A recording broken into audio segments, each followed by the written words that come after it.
Do you know how worried I was when I couldn't get in touch with you? Sophie, to be honest, I'm really angry now. After struggling to sit up in bed, Sophie gave him a gentle hug.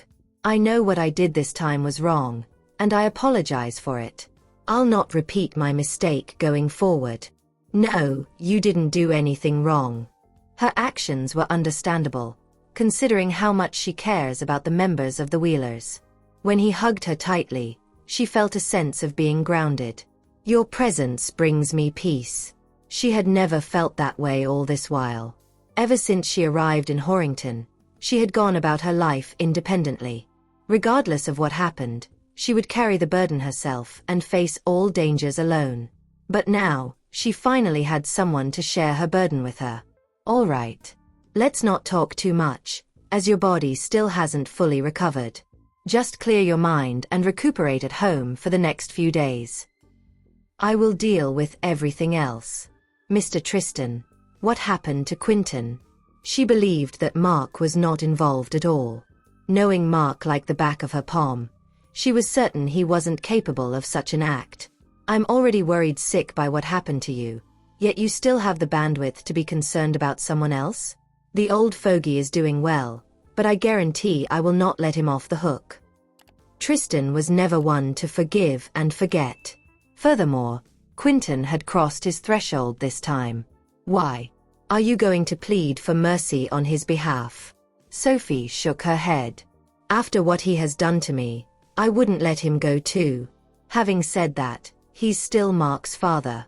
It's necessary for him to be taught a lesson, but we must consider Mark's feelings. So, what is she trying to say? How does she want to deal with this? Tomorrow. I'll meet with him tomorrow. Perhaps there's a chance to remedy the situation. Rendered speechless, Tristan was annoyed. So what if he's Mark's father? There's no way I'm going to let the matter slide. Sophie gave his lips a peck. I know you care a lot about me, but I really want to resolve this matter by myself. Can you not get involved, please? If he were to take action, Quinton would be done for. You. Faced with her request, Tristan was bereft of words. Nevertheless, he could never say no to the woman who was everything to him. I'm sorry, Tristan. I promise to be more careful next time. I'm sure he must have been frightened to the core. I really want to be by your side 24 hours a day. This wouldn't have happened if that were the case.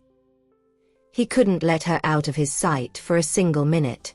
Naturally, his words brought a smile to her face. Tristan, I'm thirsty. Can you get me a glass of water? Tristan poured one for her without a moment's delay. Meanwhile, Isabel's album was extremely well received. Although it still paled in comparison to the Wheelers, she was off to a good start with a growing legion of fans. After a busy day at work, she finally learned of what happened to Sophie at night. Without a moment's delay, she rushed to Wisteria Apartments.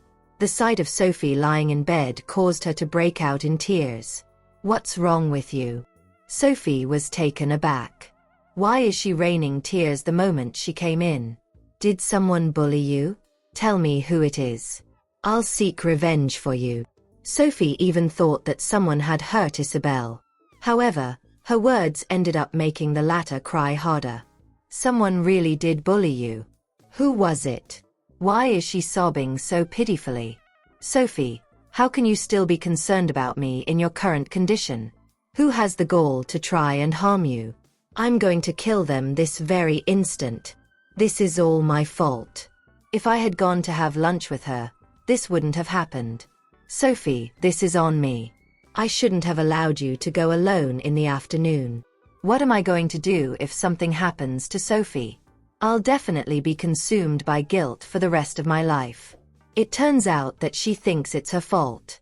At the thought of that, Sophie let out a sigh of relief. I'm fine, Isabel. How can you call yourself fine looking like that? Quinton is an scumbag. We must teach him a lesson. Even though he's Mark's father, harming Sophie is still something unforgivable. All right. Stop crying now. If you continue, my place will be flooded by your tears. By then, Sophie barely had any energy left to speak, but she was moved by the concern shown to her by so many. All this while, she had learned to face life with a certain tenacity and was used to doing so alone. Hence, her heart was warmed by those who cared for her. Thereafter, Isabel gave her a hug. "Sophie, don't ever do this again. Whatever it is, tell me about it, and I'll go together with you. I might not be a fighter, but I'll still do my very best to protect her." "Okay. I got it. No matter what, I'll take you together with me, so stop crying now, will you?" Isabel sniffled. Felix, who had come along with Isabel, felt sorry to see Sophie in her state. "Mr. Tristan, I agree with you that we shouldn't let Quentin go free. Sophie is one of ours. An attack on her is an attack on all of us. If we don't teach him a lesson, everyone will think that we are pushovers. Don't get involved in this." Since Sophie intended to deal with it herself, he had no choice but to agree. After all, he could never bring himself to deny her wishes. "Sophie, will you show him mercy on Mark's account?" Isabel was cognizant of how much she cared about the members of the Wheelers, particularly Mark and Sunny. Enough with the questions. You should spend more time dating Felix instead of sticking your nose into this. Tristan simply wanted them to leave so that Sophie could finally get some rest. "Uncle Tristan, what's that supposed to mean? Felix and I aren't a couple." Despite her knowledge of his feelings for her, she still hadn't come to a decision about whether to get into a relationship. "Isabel, what are you saying? Do you intend on abandoning me? How can you mess with me by dumping me after leading me on?" Isabel was rendered speechless. What's going on? How did this end up about me leading him on? Enough talk. Both of you can scram now. Sophie needs rest, and yet, these two are babbling needlessly here. No, I want to stay by Sophie's side. Sophie, I want to be here with you. Stop calling her Sophie. You should be addressing her as Aunt Sophie. All right, Tristan blurted. His words dumbfounded Isabel. What? Call her Aunt Sophie? Even after Felix led her out, the bewildered expression on Isabel's face still remained. What's wrong? Once Sophie and Tristan are married, wouldn't she become your aunt? What's the big deal? Why does she look so shocked? Why did this issue never cross my mind before this? All this while, I assumed that both of them would be together and stay in Gypsdale. The matter about family hierarchy never occurred to me. As Sophie was a good friend and younger than her, she felt awkward addressing the former as Aunt Sophie. All right now. Stop overthinking it. Even if you rack your brains, it won't change a thing anyway. The limited capacity of her tiny brain isn't suited for thinking about these. Isabel still couldn't help herself as she let out a sigh. The feeling of being demoted within the family hierarchy is just indescribable. In that case, you'll have to address her the same way if both of us get together, won't you? Isabel asked wryly. As long as we can be together, I'm willing to call her Daddy, let alone Aunt Sophie. What the heck? What in the world do you see in me? All this while, she was puzzled by the question. Since he has watched me grow up, he must have seen me in diapers and with mucus dripping out of my nose, so how did he bring himself to like me? The matter never stopped confounding her. I like everything about you. One doesn't need a reason to fall in love. If everyone knew the answer to this question, there wouldn't be so many people in the world troubled by love. Naturally, Isabel felt as if she was on cloud nine after hearing his words. Fine. In that case, you'll have to court me properly, as I have never experienced the feeling of being pursued before. She didn't want to miss the journey of courtship despite being certain of her feelings for him. Relax. I'll definitely not disappoint you. She will have everything a girl deserves. Back in the apartment, Tristan made some oatmeal for Sophie because her food options were limited by her current condition. Here, have some of this. She needs to eat something no matter what, as she hasn't had anything since noon. Have you had anything yourself? He had been by her side ever since the incident and had no time to eat at all. Don't worry about me. I'm not hungry. True to his words, he wasn't. Come on, Tristan, I know you're worried about me, but I'm fine now. You should go grab a bite. I'm aware that you're all right, but I just can't stop worrying about you. All I want to do now is watch over you. His response left Sophie speechless. It looks like the incident has scarred him. Open your mouth. When Tristan insisted on feeding her the oatmeal, she had no choice but to comply. As she ate slowly, he patiently followed her pace. Don't tell Grandpa about this. Otherwise, he will only worry. Now that I'm fine, there's no need for him to be unnecessarily concerned. I understand. Old Mr. Tanner called just now, but don't worry. I didn't tell him anything. After spending so much time with her, he naturally understood her concerns. Thank you. Considering Grandpa's advanced age, he shouldn't have to worry about such things. After finishing half of the oatmeal, Sophie had enough. I'm already full. She wasn't someone who ate a lot, to begin with. Now that she barely had any appetite, it only took a little to fill her. Is it because you don't like the taste of my oatmeal? I can get Felix to pack something from the Crown. I cannot let her settle for less on my account. Sophie grabbed his hand to stop him. The oatmeal is fine. I really had enough. All right then. Can you now go and have some food? Truth be told, he wasn't hungry at all. I really don't feel like eating. His words triggered a frown on her face. Tristan Lombard. She didn't address him as Mr. Tristan in order to show him how much she wanted him to have a proper meal. Fine. I know. After ordering food to be delivered, Tristan ate inside her room. It was then that she began feeling helpless when it came to his behavior. What am I going to do?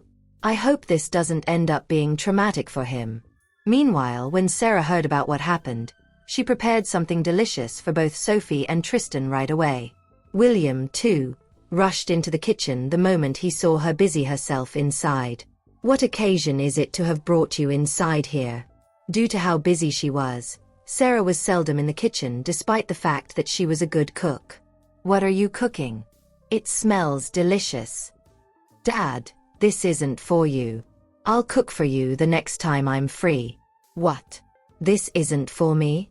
Then who are you preparing this for? Do you have a boyfriend now? Who else is deserving of her cooking?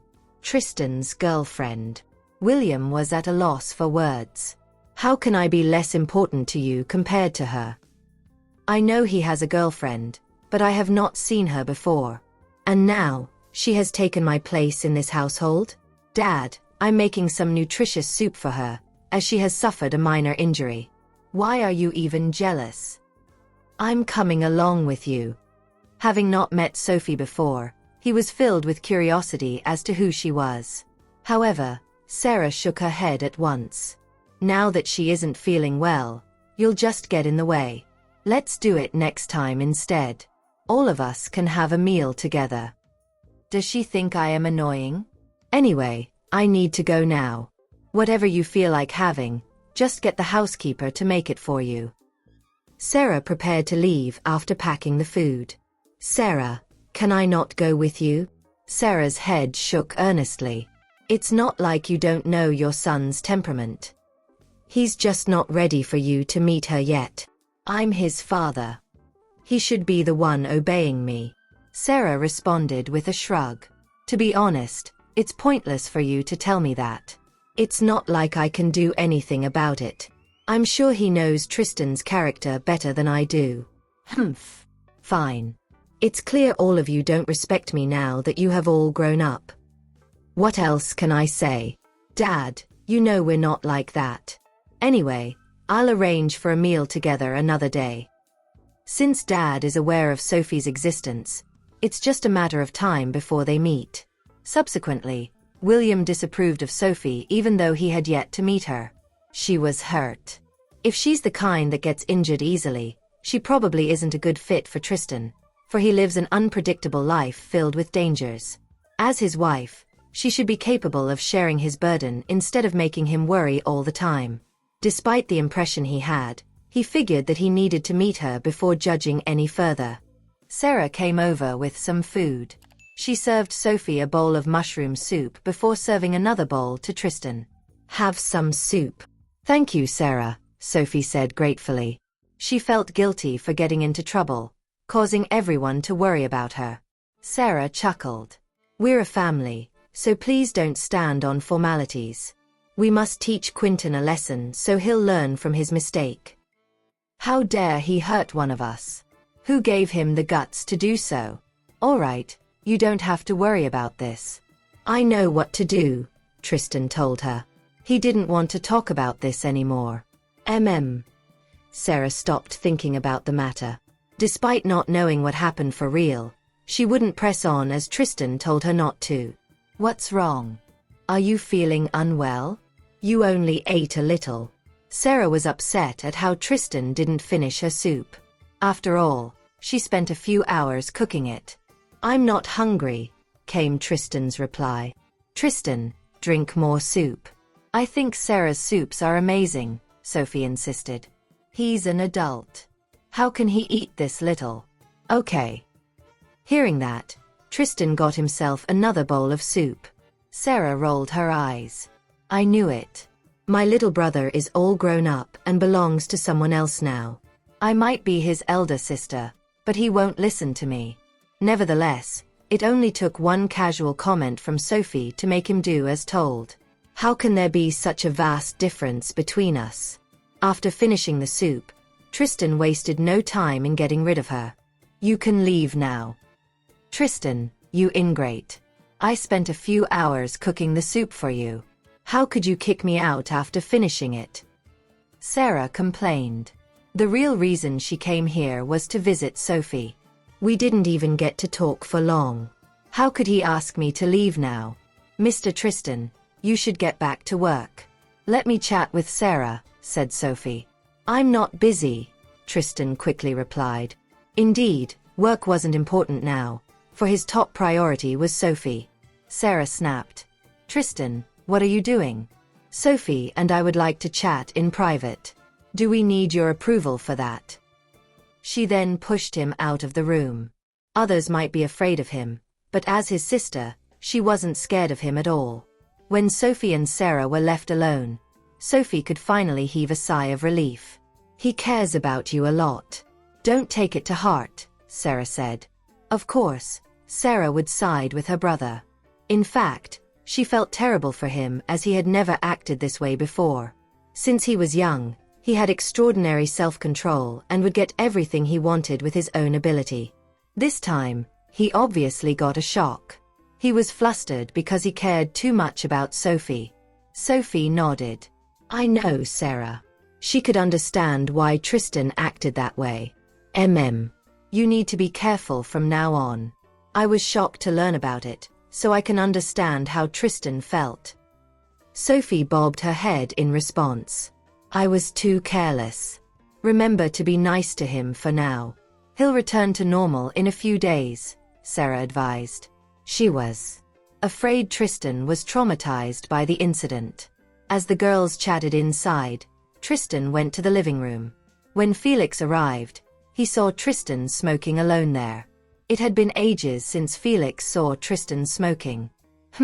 I think he rarely smoked after meeting Sophie. I remember him saying second-hand smoke isn't good for ladies. What's wrong?" Felix broke the silence. They grew up together, so it was pretty obvious something was off about Tristan. "Oh, it's nothing.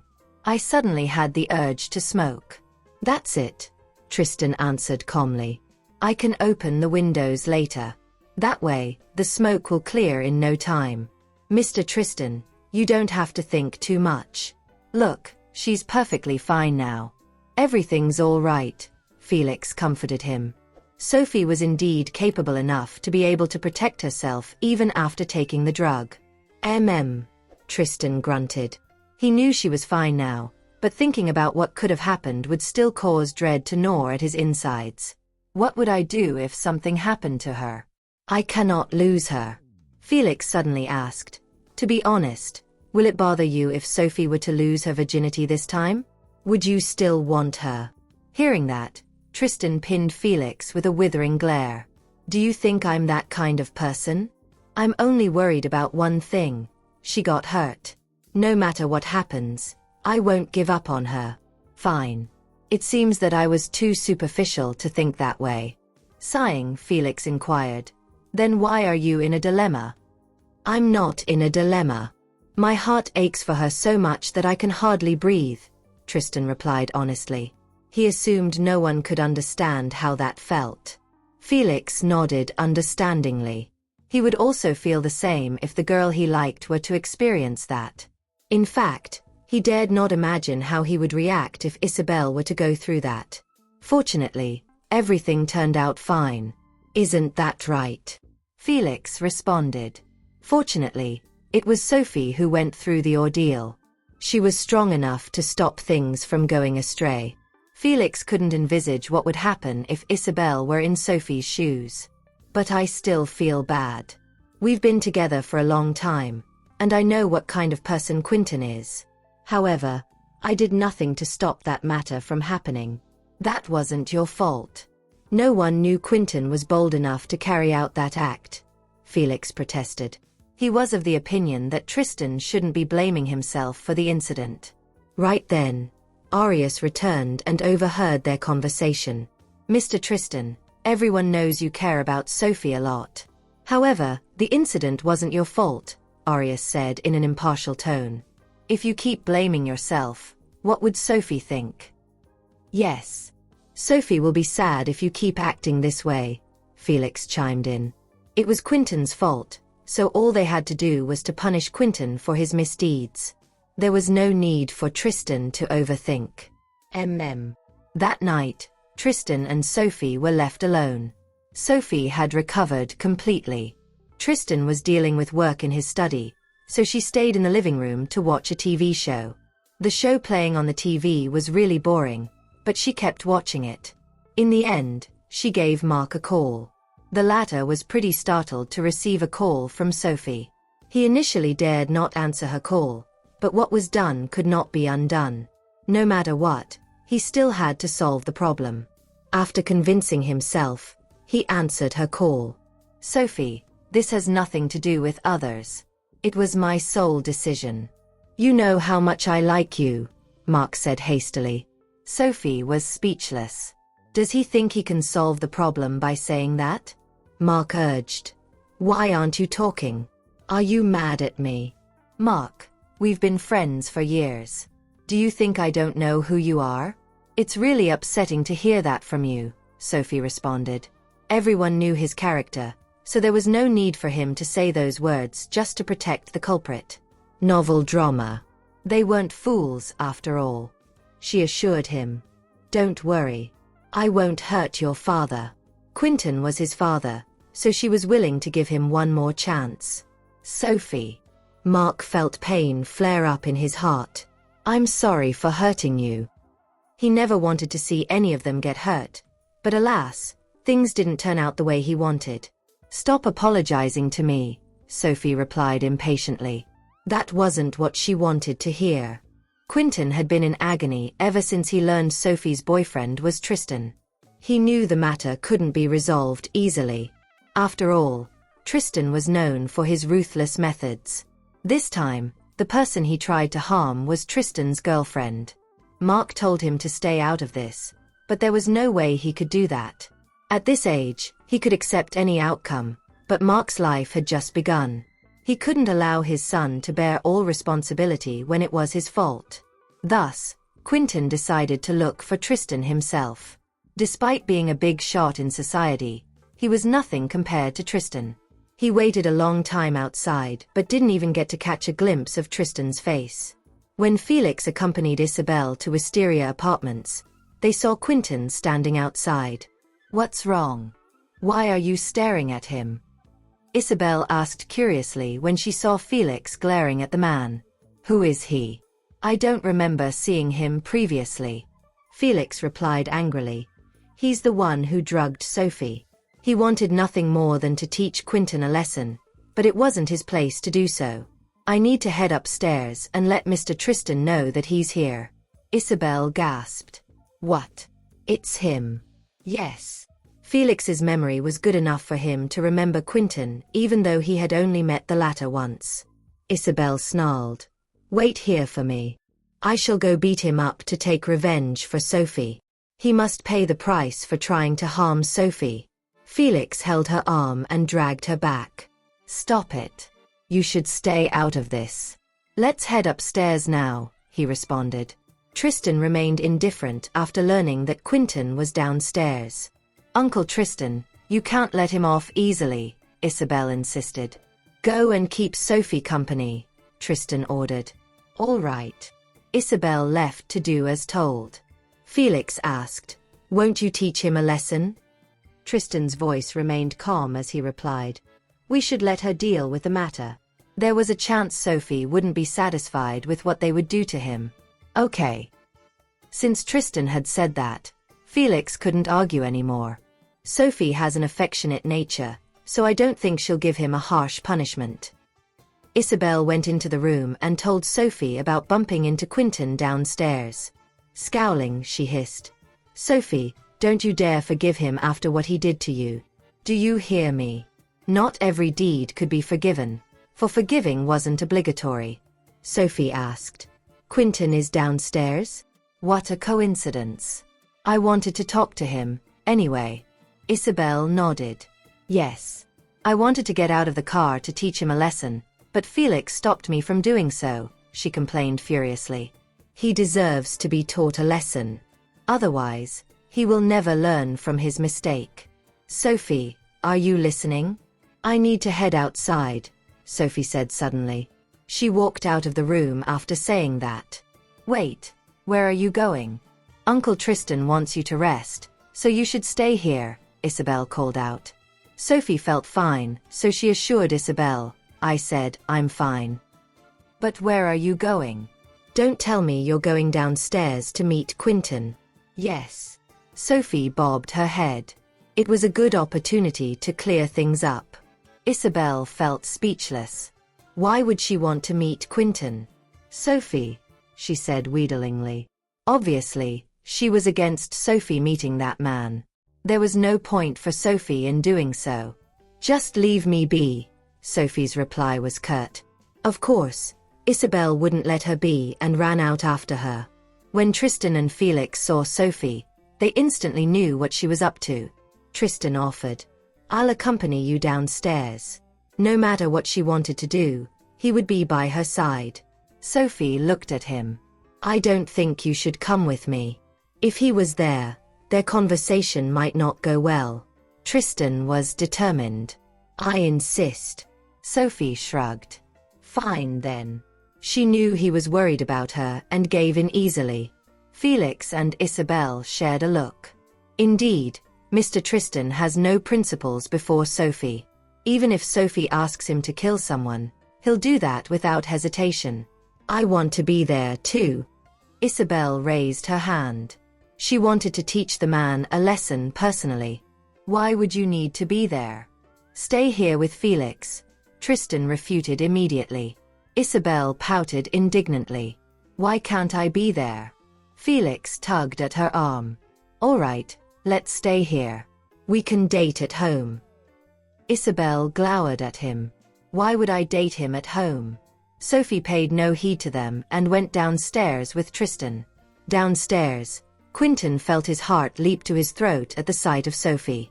It wasn't the first time he saw Sophie, but he was still afraid of her.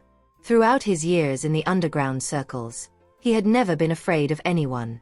However, on that day, he was quaking in his boots. The three of them went to a nearby cafe. Inside, Quentin dared not take a seat and remained standing. Mr. Tristan, I know what I did was unforgivable, and I'm not asking you to forgive me, but this has nothing to do with Mark and his mother. Please spare them, he pleaded. Tristan said nothing, but it only took one look from him for Quentin to tremble in fear. The older man knew that his act of harming Tristan's girlfriend was unpardonable. He dared not utter a word. Only those who had a death wish would have the guts to become Tristan's enemy. Sophie held Tristan's hand. The man was far too intimidating. If he were to stay, they couldn't talk in peace. Why don't you wait for me outside? She suggested. I'll be here, so don't worry. I won't say anything, Tristan responded. He would support any decision she was to make. Quentin, I came today because you're Mark's father. Otherwise, you wouldn't even have a chance to talk to me, Sophie began. She wanted to be clear about that. Hearing that, Quentin could feel his heart sinking. She's scarier than Mr. Tristan when she's vicious. Sophie, I'm sorry. It was all my fault. But you have to know that this has nothing to do with Mark. Please spare his life, he pleaded. Mark was his only son, so he was willing to risk his life to save him. I came here for one reason. To help Mark gain freedom. Let him do whatever he likes, even if he doesn't continue singing, as long as he doesn't take over Emerald Gang, Sophie stated. Quentin knew he didn't have any right to state any condition, so that was most probably the most mercy they could grant him.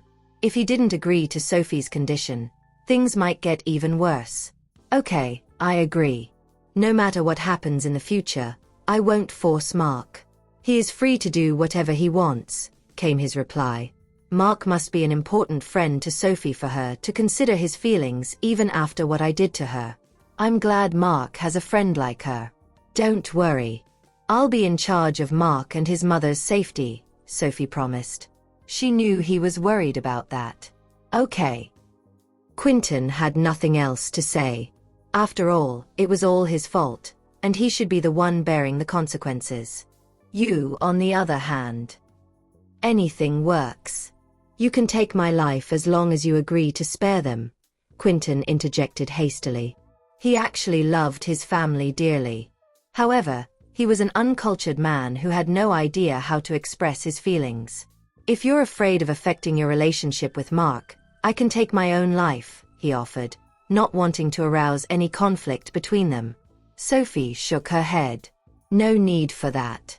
You just have to watch your behavior from now on. That was her objective for meeting him today. After making things clear, she was prepared to leave. Quentin trailed off hesitantly. I don't have to die. That had never crossed his mind. After all, he was already prepared to die before coming here. Tristan glanced at him. Mr. Tristan, Sophie might be done, but Tristan had yet to say anything. Will he spare me for real? Tristan uttered. Since my girlfriend has made a decision, I won't lay a hand on you. Stay away from us. Otherwise, you might suffer if I happen to be in a foul mood.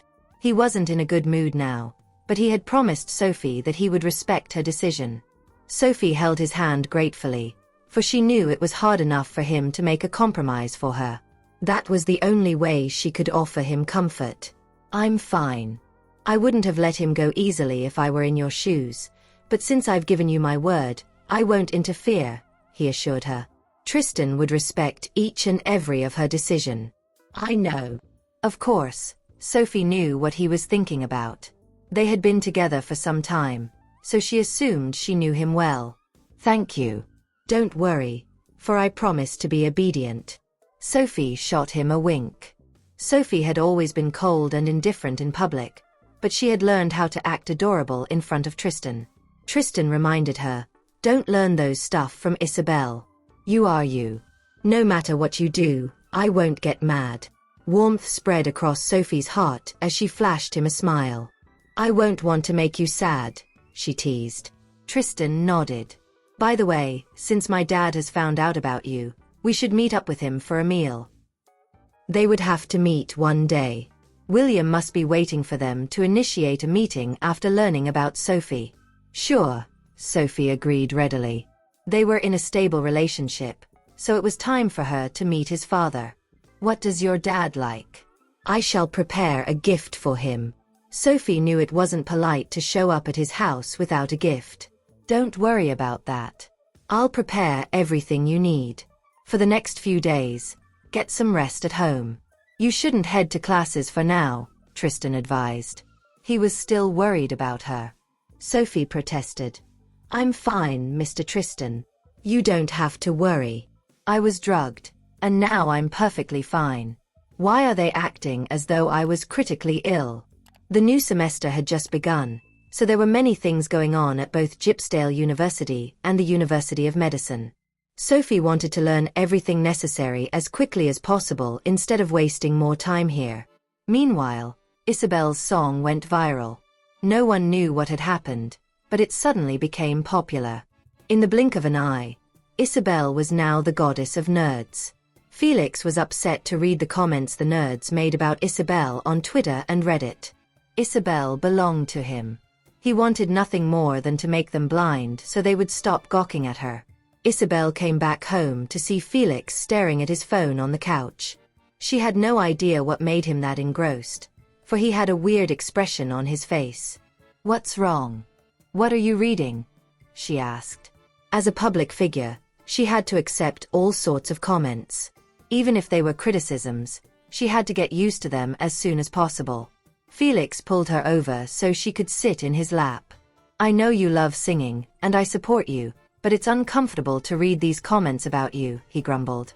"How dare they call her a woman with youthful looks with big boobs? I shall find the netizen who posted that comment and make him pay the price. I suggest you stop reading these comments to avoid getting mad. The netizens can be rude or nice, and there are also many haters. There is no need to get mad at them. Look how furious you are." However, the netizen who made that comment had probably forgotten what he posted, Isabel told him. Felix huffed. "It looks like I'm not calm enough." He actually didn't mind what others said about him, but when it came to Isabel, he just couldn't tamper his emotions. "All right. You're the only person I like. Does that work?" Isabel tried to placate him. It was pointless to care about what other people said about her. Meanwhile, Quentin told Mark that he wouldn't need to take over Emerald Gang anymore. Quentin seemed to have aged overnight. Seeing that, Mark felt bad. "He wouldn't end up this way if it weren't for me." Quentin told him, "You are free to do what you want. Sophie is a good friend. If it weren't for you, she wouldn't have let me go easily. I'm glad you have a good friend like her." Sophie and Tristan were around, so no one would dare to bully Mark in Gypsdale. That was enough. "Mark, you can ignore me from now on. Remember to take care of your mom though," he reminded his son. Quentin abducted his wife and forced her into marrying him, so he knew she had never loved him. Nevertheless, he couldn't help but keep her confined by his side. As things had turned out this way, there was no need for him to keep them by his side. Quentin declared, "Let your mom do whatever she wants." He was already tired of keeping her by his side for a long time. Mark got worried. "Dad, are you all right?" In response, Quentin flashed a smile. "I'm good. Don't worry." He had no idea what would happen to him after leaving Emerald Gang, but nothing else mattered as long as Mark and his mother could lead a peaceful and blissful life. Mark offered, "I can take over Emerald Gang." After all, he was slowly getting used to it. Quentin shook his head. "Sophie's right. You're really not suited to be in a gang. It was all my wishful thinking, so I don't think it's fair to drag you into this." Mark said nothing. "Do whatever you like. You like singing, right? I believe you'll do a great job," Quentin added. He then turned to leave. "I'm all alone now. No matter what happens in the future, I will bear all responsibility alone." Mark was now free to do whatever he wanted, but he was slow to react. "Am I really free from Emerald Gang? I know I'm not suited to the role, but I did everything I could to do a good job." The matter was resolved because of how his father harmed Sophie. Nevertheless, he couldn't bring himself to get excited. Mark did not know how to face Sophie, yet he knew he couldn't put off meeting her forever. Eventually, the two met at a cafe near the University of Medicine. An odd feeling swelled in Mark's chest when he saw Sophie again after such a long time. The first words out of his mouth were an apology. "I'm sorry, Sophie." It was not the first time he was apologizing. He did not think a lifetime of apologies could make up for his mistakes. Sophie scrunched her brows in frustration. "Why is he still so stubborn?" She stated firmly, "Didn't I say this before? I know this incident has nothing to do with you at all. It's all in the past now. Can we stop bringing it up? Getting over the incident was easier said than done for Mark. She continued. I only hope you can return to the Wheelers. After all, that's your favorite place in the whole world. Sophie. Even now, she still had his best interests at heart. Sunny and the others are all waiting for you. Don't let them down, okay? Of course, if there's something else you'd like to do, that's fine too. I won't force you to return to the Wheelers if that's the case. Sophie was careful to reiterate that he had the freedom to choose his future path, and that no one could force him to do anything. Mark uttered, I'll return to the band. The farewell concert may have been over, but performing in the Wheelers was still his dream. He would not give up on it now. Okay. Let's go back then. Everyone had hoped Mark would return. Suddenly he said, Thank you, Sophie. She smiled and replied, We're past such formalities, don't you think? Sophie would not be the person she was today if she had never met Mark in Horrington. A verbal expression of gratitude was insignificant in light of their history. Nonetheless, Mark insisted, I still have to thank you. It's because of me that you had to go through all that. Sophie always thought he had helped her a lot in Horrington, yet in retrospect, the opposite was probably true. In any case, they were certainly past the stage of such pleasantries. Just then, Sophie suggested, Do you want me to come along when you meet Sunny and the rest? The poor drummer had been in a funk for the longest time.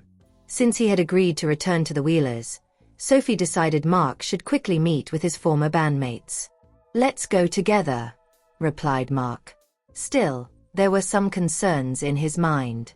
We announced we were disbanding. What will the fans think of my abrupt return? I'm sure they'll think we did it for the publicity. He knew these were small matters in the grand scheme of things.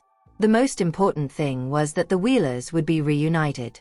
Sophie had no classes in the afternoon and accompanied Mark to the mansion.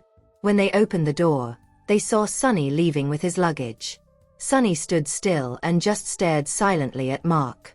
Nothing Mark said now could change his mind. He was bent on leaving. He said, Sophie, I won't stay to chat with you all. My flight leaves at 4. I'll miss it if I don't leave now.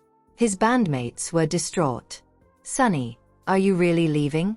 We haven't achieved our dreams yet. Are you just going to give up now? Simply put, none of them would be satisfied with such an outcome. Sunny kept quiet. With things the way they were, what was the point in staying even if his dreams were unfulfilled?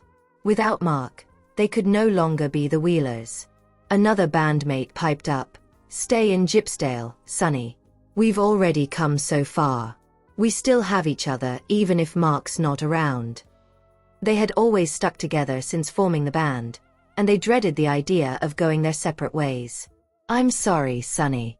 I must have disappointed you throughout this time. Everything's over now, though. I'm back, and I still want to be with all of you as we strive for our dreams. Sunny was taken aback at Mark's reply. Wasn't he always unwavering in his decision to leave? He never returned no matter what we said. So what the heck is happening now? Furious, Sunny retorted. Did you think we were a bunch of people ready to come and go according to your whims, Mark? Just because you said you were coming back, did you think we would welcome you unequivocally with open arms?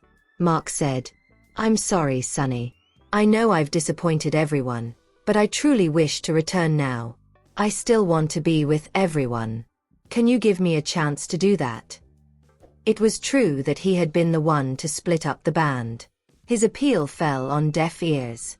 Sunny fired back. I can't play this game with you any longer. It's too much to bear. Who knows if you'll suddenly abandon us again for some different reason in the future. Sunny's heart could not take it anymore. It was better to call it quits once and for all. Sunny, you can't leave now that Mark's back. His bandmates knew all about his childish temper. It would take some time to coax him out of his sour mood. As expected, Sunny replied peevishly, That's his business. You need a main singer, and I'm just a drummer. I'm sure you can easily find someone to replace me. I have the least presence in this band, anyway. He was clearly throwing a tantrum. Sophie stepped forward and grabbed his shoulder. Sonny, I know you'd be the saddest person to see this group disband. Don't leave. Why don't we all stay in Gypsdale? Sophie interjected. All right, don't say anything else. We're all in Gypsdale now. Even if I don't perform on stage with you, I can continue composing songs with all of you. The dream of creating rock music lived on in her heart. Sonny's stance wavered. I've always wanted to do that. Now, it seems as if my wish is coming true. Mark approached Sonny and clasped his former bandmate's other shoulder. He vowed, I'm sorry again for what I did, but don't worry. I'll never bring up the idea of disbanding again. The Wheelers will stay together forever. The 6 members hugged each other, bringing a perfect ending to the band's reunion. Over the next few days, Xandra was kept busy with the public outcry over the Wheelers' disbandment. Comments had flooded TS Entertainment's Twitter page, and fans lined the walkways outside the company buildings. They were all hoping that the Wheelers would stay together. As she struggled not to drown in work, Sophie returned bearing news that the Wheelers would not disband. Xandra was understandably perplexed. What? Do you mean the Wheelers won't disband? Mark is coming back. Sophie repeated, That's right. Nothing's wrong with your ears. I said that. The Wheelers will not split up. How did you do that, Sophie? Mark doesn't seem like a person who would easily concede, exclaimed Xandra. Mark had seemed so resolved when he left that Xandra did not expect such a twist. Sophie said to her, I'll leave the rest to you, namely how to allow Mark to gracefully rejoin the Wheelers. Oh, and you need to think of a way to deal with fan comments about this being a publicity stunt. Xandra reassured her, Isn't that part of my job scope? Don't worry. The Wheelers has been in the industry for so many years. These comments are nothing but water off their backs. She always knew Sophie had a soft spot for the band, but she did not realize the latter's concern was so deep. I don't want Mark to be troubled once he returns. The Wheelers is like my first crush. I want them to be happy and free, explained Sophie. Isabel rushed over immediately after knowing the Wheelers weren't going to disband. Sophie, were they telling the truth? Are the Wheelers really not disbanding? Isabel had met with a few of the Wheelers members earlier. She felt hopeful when she saw Mark at TS Entertainment again. Sophie nodded. That's right. The Wheelers are not disbanding.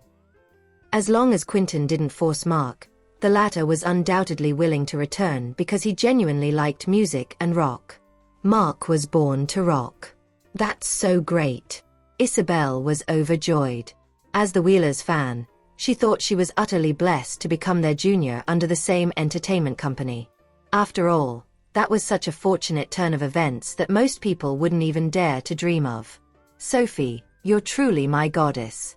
Why do I feel that you're capable of resolving every problem? The news about the Wheelers not disbanding became the trending headlines at once. The first of the trending list was about the Wheelers' disbandment cancellation. Second on the list was Mark Wheeler, while the third trending news was the Wheelers' operation. That was how news was disseminated in the age of advanced information technology. Once something significant happened, all kinds of related information would become available online. The Wheelers fans were the happiest after they were informed that their favorite band wasn't going to disband. A lot of people even shed tears of joy. There was also a large group of fans arguing with those netizens who jeered at the Wheelers over the internet. In the end, the fans finally stopped bickering with the haters after Mark published a message on Twitter to ask his fans not to bother themselves with the haters. Still, the Wheelers became more popular following that incident. Ensuing Mark's return, the first program the band participated in was a type of talk show, and all 5 band members were present. During the show, Mark explained the reason behind his departure and why he decided to rejoin the band now. In the previous concert, there was another cool guest, Tanner. May I know if he will continue to be with the band? Everyone was very curious about Tanner, sparking many threads on the internet to discuss his identity. Tanner is a member of the Wheelers. In our hearts, he will forever be one of us. However, He won't be joining us on stage in the future.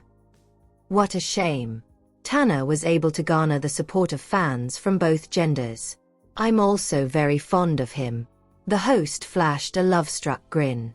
Staring at Sophie, sitting below the stage with sunglasses on, Mark smiled as well. That's right. I wonder what it will be like if Sophie makes a debut in the entertainment field. Her appearance can indeed charm everyone who lays their eyes on her.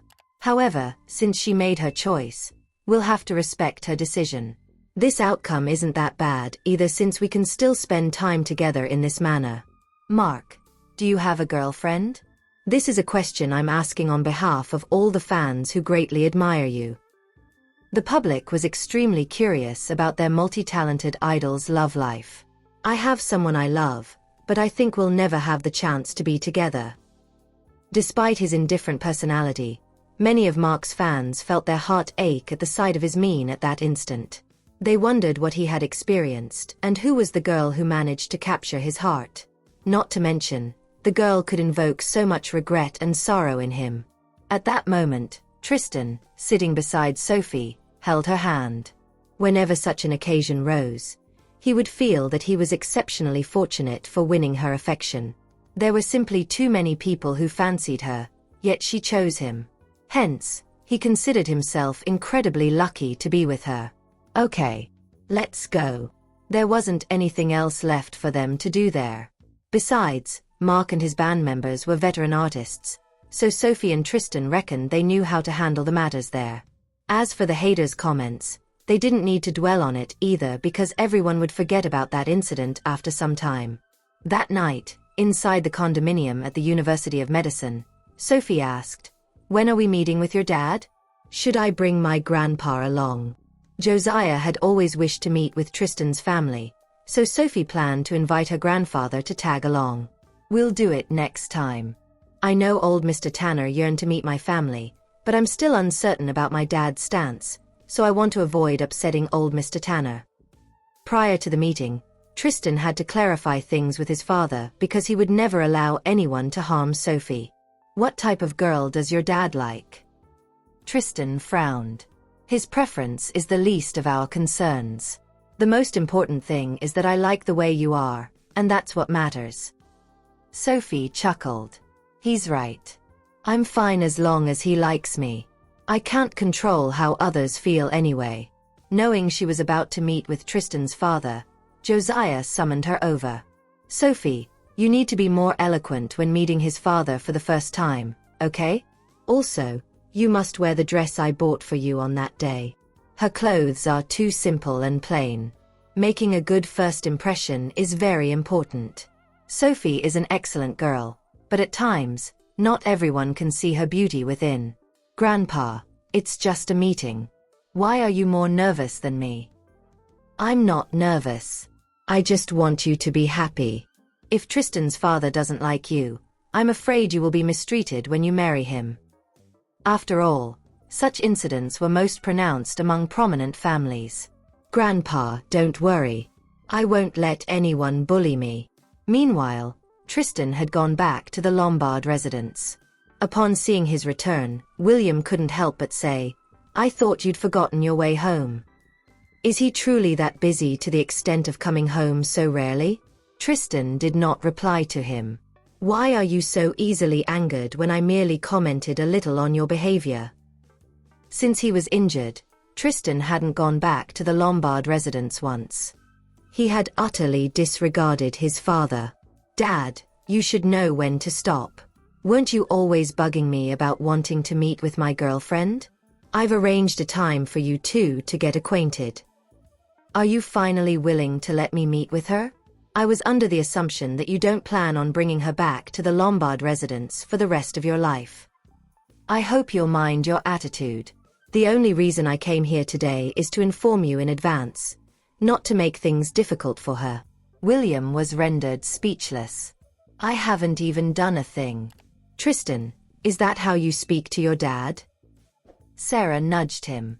"Dad, Tristan likes Sophie too much. She's still young, so it will be best if you don't frighten her." Taking in his son's and daughter's demeanor, William's interest in Sophie intensified. Are you very fond of her as well? William reckoned a girl who even Sarah liked wouldn't be so bad. Dad, Tristan's girlfriend is genuinely pretty impressive and pleasant. Anyway, I've decided she's the girl for me, regardless of whether you like her, Tristan warned William beforehand because he didn't want Sophie to be caught in any tight spot. I know. Didn't you bring me in for the Wheelers in the first place? I'll make this the best PR response you've ever seen in history. Xandra did not boast of many talents, but she knew her public relations skills were second to none. What are you saying? Am I really such an ill-hearted man in your eyes? William demanded. We haven't even met each other. It seems like Tristan's really smitten with this girl. I'm just reminding you to mind your attitude. Don't make things difficult for her, Tristan replied. He planned to leave right away if his father did not play nice. Even if I don't like her, it doesn't matter and won't change your mind, right? William snapped. He detested the notion that Tristan didn't even care about what he thought. Dad, why do you think that? You know that we both respect you. It's just that. Well, love can't be explained, Sarah muttered. She was definitely on Tristan's side. Quit trying to brainwash me. Let me meet her first. If I don't like her, she won't stand a chance to marry into our family, William retorted. He was not one to mince his words.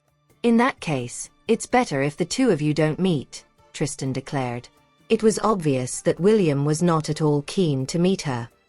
He had only brought Sophie to meet him out of respect for him. However, William seemed to take that gesture to mean that he had the right to dictate who Tristan could be with. You.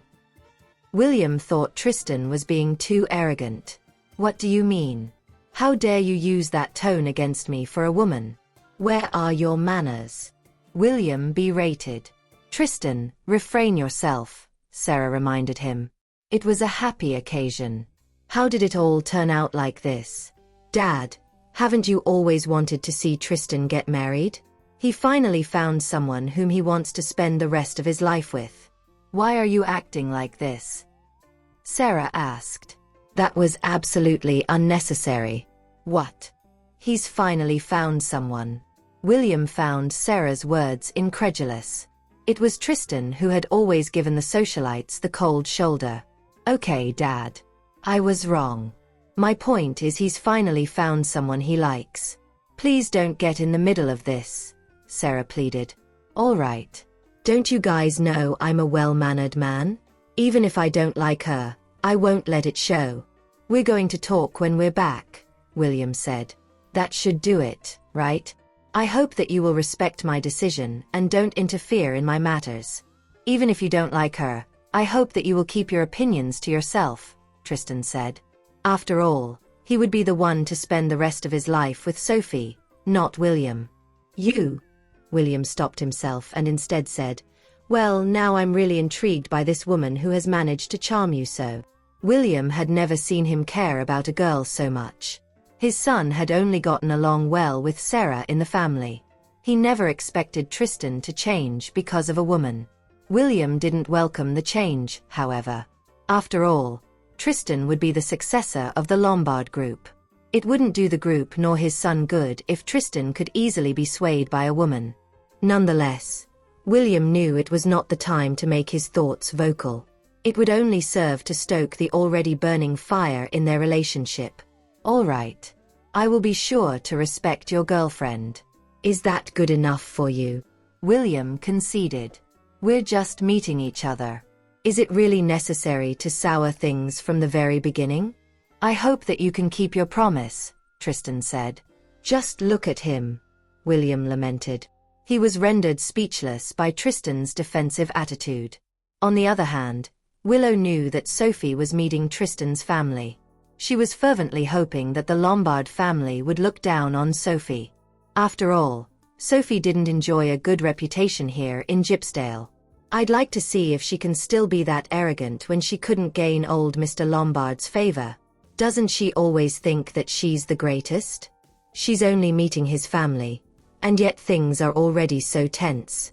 This can only mean that she's not confident that she will be able to gain their favor, right? Ha! Willow mocked. Charmaine shook her head at Willow's ill-conceived thoughts about her own sister. The daughter that had once been her source of pride and beacon of hope had turned into this. Willow, what are you doing? Go out and take a walk. You're going to get sick from staying at home all day. There are over 1 million on this card. Just spend it as you like, Charmaine said.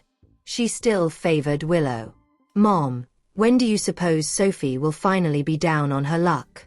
I've been waiting for that day to come forever. I won't ever be happy as long as she's still around. Willow said, completely disregarding what her mother had just said. Willow, what are you thinking about? She's your little sister. Besides, the matter with Clayton has nothing to do with her, Charmaine commented. Clayton only had himself to blame. Mom, haven't you always taken my side? What are you saying now? Willow retorted. I'm just worried about you. You're not doing well mentally. Don't care about others now. You should focus on yourself, all right? Charmaine coaxed. Even if Willow couldn't marry into an ultra-wealthy family, she should at least try to get herself into a well-to-do family. However, Willow had given up on grooming herself and didn't even want to get out of the house. At the rate that things were going, how would she be able to marry into a good family? One more thing. Don't bring this up in front of others. Do you think Mr. Tristan will let you off the hook if he hears about this? Charmaine warned. Doesn't she know how much Tristan cares about Sophie? Charmaine didn't think it was wise for Willow to keep challenging Tristan's bottom line. Willow's mental state was in a disarray now. She had given up the hope of surpassing Sophie. However, if given a chance to drag Sophie down, Willow wouldn't even bat an eyelid to take it, even if it meant that she would get destroyed too. Willow didn't think Sophie deserved to have everything going her way. Noticing that Willow wasn't listening to a word she said, Charmaine shook her head and headed out of her room. Willow had dragged herself into a dead end. She couldn't get out of the abyss herself, nor would others be able to help her. Charmaine reckoned that perhaps only time could heal her troubled daughter. Meanwhile, Tristan had arranged for them to meet up at Blossom Garden. It was a really nice place. Ordinary people wouldn't be able to secure a reservation there, guaranteeing their privacy. Isabel was more nervous than Sophie when she knew that the latter was meeting her grandfather. Sophie, you don't actually have to be so nervous. My grandpa is a really nice man. Even though he's strict toward my dad and Uncle Tristan, he's really nice to me, Isabel reassured her. Okay. I'm not nervous. Don't worry, Sophie replied. I think my grandpa will like you, Isabel said. She had confidence in her friend. Okay, Sophie said, though she was unsure of her own chances. She had only met William once, and she knew nothing about what he liked or disliked. Well, you need to get ready now. Isabel had wanted to accompany her, but Tristan forbade her from tagging along. Isabel had no choice but to listen to the man. So, how are you doing with Felix? Sophie asked. Ever since the two of them started dating, Isabel appeared to be more radiant than ever. He treats me well. I've been bullying him since the beginning. I can't believe I didn't realize he had a crush on me earlier. Am I really that obtuse? Isabel asked. She had always wanted to have a boyfriend, and yet she was oblivious to the fact that the man who had always been right beside her actually liked her. There's nothing wrong with being a little obtuse. You've just become an adult anyway. In fact, your timing is just right, Sophie replied. You're right. Isabel thought the timing was just right too. It was not too early nor too late. She was right on time, pursuing things that she had always wanted to do the most. Boss, this is Gypsdale. You can't do as you please, okay? He was still against the idea of coming here, though they had already arrived. After all, it was Tristan's turf. If they were not careful, they wouldn't even know how they died. There was a white snake on Nicholas' arms. It would seem like the snake was venomous, but he liked it. Alex, you're getting timid and timid by the day. It's only Tristan. What can he do to us? Go back if you're that afraid, Nicholas said. Alex was rendered speechless. It was impossible to not be afraid of the man. Tristan was as vicious as Nicholas himself. After what happened in Anglander, Alex was sure that Tristan wouldn't let them off the hook that easily if he knew that they were there. I've told you that I must take Sophie back with me this time, no matter what it takes. So, you can quit with your nonsense now, Nicholas warned. Why won't he stop talking if he knows I won't listen to him? Boss, Sophie sure has a hand in what happened last time. She won't follow you back home. She doesn't like you. Why can't you see that? Alex pleaded. As Nicholas' subordinate, he knew he shouldn't say such blunt words. However, he just couldn't bear seeing Nicholas get blinded by his own infatuation. Nicholas' eyes burned with murderous aura. Alex, why don't you mind your own business? Boss, I know that you'll get mad, but this is the truth. You have to accept it, Alex continued. Nicholas took out a gun and fired a shot at Alex's leg. Despite his bleeding leg, Alex did not budge. Some truths were like bitter pills that were hard to swallow. However, Alex still felt the obligation to voice out his concern. If we fall into Sophie's hands, she will not show mercy to us. Just look at what happened last time. Alex added. This is all because of Tristan. If he dies, Sophie will surely follow me back home, Nicholas insisted. He was an exceptionally stubborn man. Once he made up his mind, there was no changing it. But take him away. I don't want to see him, Nicholas said to another subordinate. Boss. The consequences would be dire if Javier knew that Nicholas had come here. However, Nicholas was unwilling to listen to a word Alex had said now. Nicholas knew that it would be too late if he didn't come here now. He didn't want to wait anymore. Despite knowing full well the price he would pay for his actions, Nicholas was there. He vowed that he would bring home the girl whom he loved. Nobody would be able to stop him. Butterfly sent a message on her way over to Blossom Garden. Butterfly. Phantom, didn't you ask me to tail this person? He's come to Chonaiye, and he's at Gypsdale now. Phantom seldom entrusted her with anything. Hence, she wanted to do it right. Phantom. Okay. Sophie furrowed her brows. They haven't learned anything from last time. How dare they come all the way here this soon? Butterfly. Do you need me to do anything? She cared a lot about Phantom, and she knew how difficult it was to deal with Nicholas. Phantom. You don't need to do anything. You just have to ensure your own safety. Don't get yourself hurt. Pleased by Phantom worrying about her, Butterfly replied, You're worried about me. Don't worry. I am best at tailing people. Nonetheless, Phantom wouldn't risk Butterfly getting hurt. Butterfly. Understood. Noticing Sophie's odd demeanor, Tristan couldn't help but ask, What happened? Why are you getting upset? Are you nervous? I'm all right, she muttered. Am I feeling nervous?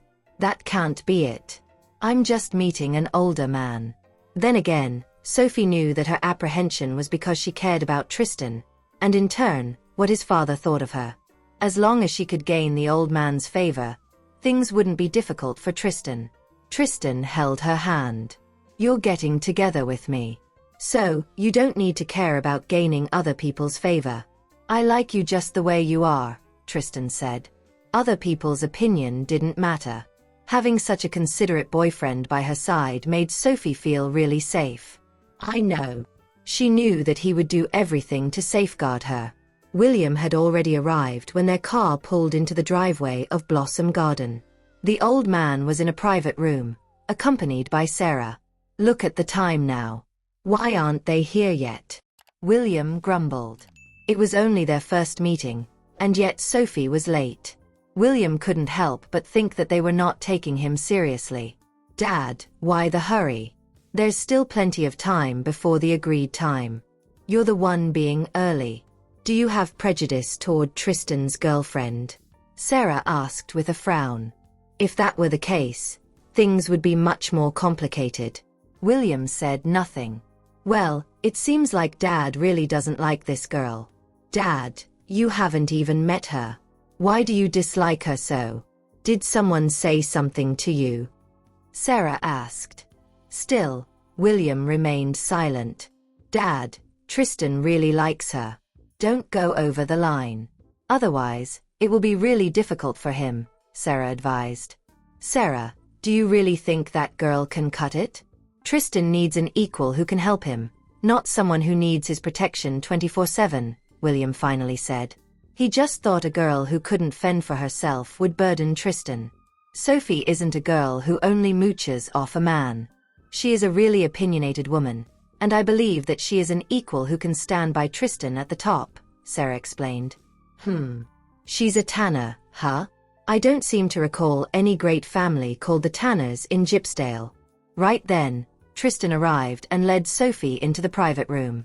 William immediately recognized Sophie as the girl who delivered his coffee back then. She had left a good impression on William, owing to her good looks. William had thought that the girl's temperament was too outstanding to be an ordinary girl who served coffee. Sir, it's nice to meet you. I'm Sophie Tanner. Really? I believe this is not our first meeting, William replied. Sophie knew that he was talking about what happened back in Lombard Group. I am sorry. It was impolite of me not to greet you properly back then, Sophie admitted. Seeing as she readily admitted to her mistake, William did not pursue the subject further. Besides, he was afraid that Tristan might leave with her right away if he didn't drop it. You're Sophie Tanner, correct? May I ask which Tanner family we are talking about? William asked. My grandpa is Josiah Tanner, she replied. Sophie was proud of her grandfather. Hence, she quoted his name right away. The name rang a bell to William. Ah, I see. Even though he had heard the name before, William knew the Tanners were not considered a prominent family in Gypsdale. Hence, he didn't have much impression of what the family actually did. Where are you studying right now? University of Medicine and Gypsdale University, Sophie responded. What? William was taken aback. Can one attend two famous universities at the same time? Dad, did you know that the Chancellor of Gypsdale University and Capstan University both came looking for Sophie after she chose University of Medicine? Sarah said proudly. She beamed with pride at the thought of Sophie's achievement. I see, William commented upon Sarah's explanation. Many of their acquaintances were typically enrolled in famous universities. However, for people like them, who were in the upper echelons of society, being studious was a far less useful trait than developing new connections. William continued questioning Sophie about the Tanner family, and the latter answered all his questions calmly and gracefully. Her elegance was right up William's alley regarding his preference for a daughter-in-law. Alas, it's a shame her family background isn't ideal. It's not a match for our Tristan at all. Sophie was no fool, to begin with. She immediately sensed William's disapproval of her. Nonetheless, he was Tristan's father, and she wisely kept mum about her postulations. After their meal, Sophie handed the gift she had prepared to William, who did not even spare the item a glance. Tristan was understandably upset about his father's behavior. He did not want to blow up in front of Sophie and swallowed his discontent. Be that as it may, he secretly held her hand to reassure her that he was on her side no matter what. His gesture also told her that everyone else's opinions did not and would not sway his feelings for her. Sophie shot him a grateful smile. In truth, she was hardly bothered by William's actions. Nothing much could fluster her, considering what she had experienced to get to where she was today. William largely maintained a gentlemanly approach to the meeting. Despite his dissatisfaction with his son's girlfriend, he never voiced his feelings openly. While it was far from a cheerful meeting, the atmosphere was spared from becoming too awkward. When William noticed his son was more focused on refilling Sophie's plate than his own, he could not help but frown. What happened to my revered and formidable son? After the meal ended, they exchanged pleasantries before Sarah sent William home. Dad, are you unhappy with Sophie or something? His behavior had put something of a downer on everyone's mood. Yes. He reckoned there was no need to hide his negative opinions of Sophie from his daughter. Sarah asked, is it because of her family background? I always believed you were an open-minded person. I didn't think you would dislike someone because of these extrinsic factors. I am rather open-minded, but in reality, family backgrounds are still an important determinant behind a good match. Besides, I've never even heard of Tanner Group. I don't need her to add any achievements to Tristan's name, but she can't drag him through the mud by association, argued William. My son stands at the pinnacle of society. How can he become weak because of a woman? Dad, Sophie is talented enough to bring Tanner Group to new heights. The company has already undergone massive improvements since she took over. But that's not the most important thing here. Your son can't live without her. Sarah had never spoken truer words. She continued, it's a Herculean task for people of our social status to find someone we truly like. That's why I hope you won't stop them from dating each other. Sarah had always had a soft spot for Tristan since they were young. Aware of how much her younger brother adored Sophie, she wanted to appeal to their father on his behalf. Instead, William replied, in fact, it's better if he doesn't have such strong feelings for her, or she'll become his Achilles heel. Then, it's too easy to become hurt. But Dad, is that how you feel toward Mom? Don't you love her at all? Sarah was distraught. How could he think like this? William said sternly, that's enough. Don't talk about your mom to me. She better not come back after deciding to leave us. I can still be happy alone. In fact, I am happy alone. Sarah shook her head in resignation, out of ideas on how to convince her stubborn father. She warned, are you going to look for Sophie? You better not pull a stunt like that. If Tristan finds out about it, he's going to explode. As if that scares me, retorted William. I'm his father. What can he do to me? Meanwhile, Tristan and Sophie were still at Blossom Garden. What's wrong? Are you upset? Tristan knew his father's behavior had been far from ideal, but he had stressed earlier that other people's opinions of their relationship would not sway his decision. Sophie replied, I'm not, but what should we do? Your dad doesn't seem pleased with me. Did you forget what I said? Just ignore him. You're dating me, not him. You don't have to care about his feelings. Naturally, William's blessing was the best-case scenario. However, if the old man took issue with their relationship, Tristan was happy to lead his life outside his father's scrutiny. We can live happily without each other's interference, yes? Sophie explained, I just don't want your life to become difficult. Will you leave me because of that? That was the only concern on Tristan's mind. She shook her head. Why would I leave you over such a reason?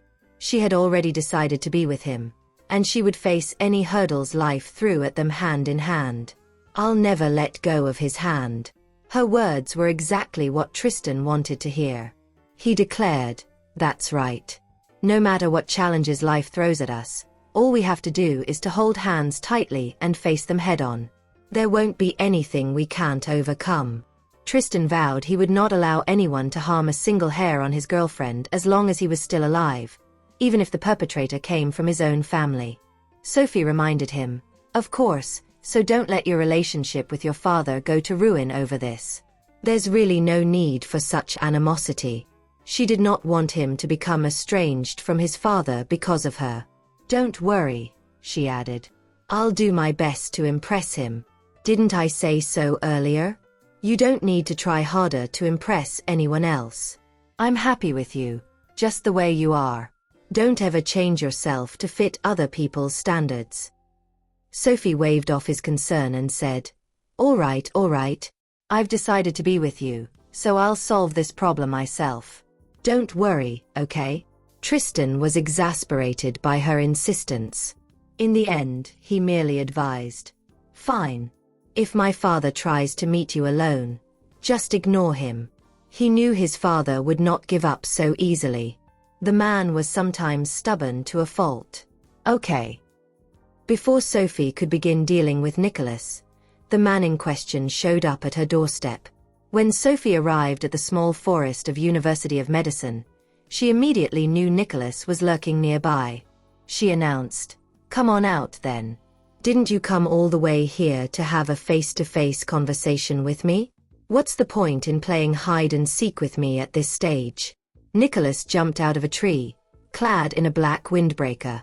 The garment was stylish and well cut, emphasizing his handsome appearance. He greeted her. Didn't you miss me after not seeing me for such a long time, Sophie? Miss you? Go to hell. Sophie was irked by his conceit. Why would I miss him? There's nothing between us. He's the only willing participant in this imaginary relationship. Nicholas did not appear angered by her words. Instead, he said, "But I missed you so. I've been thinking about you all the time since you left. That's why I came here to meet you. Aren't you moved by my romantic gesture?" Sophie deadpanned. Didn't you learn anything from our last encounter? She had not expected him to solve all his problems so quickly and seek her out that soon. Honestly, you really hurt me last time. How could you go against me? I never imagined your betrayal at all. Ha! Harumphed Sophie. Why shouldn't he expect that? We're enemies, after all. Thank you for listening. If you have enjoyed this story, please like and share so others can see it too. Also hit the subscription button and notification bell so you can be notified on our next release. Thank you for your support. God bless you.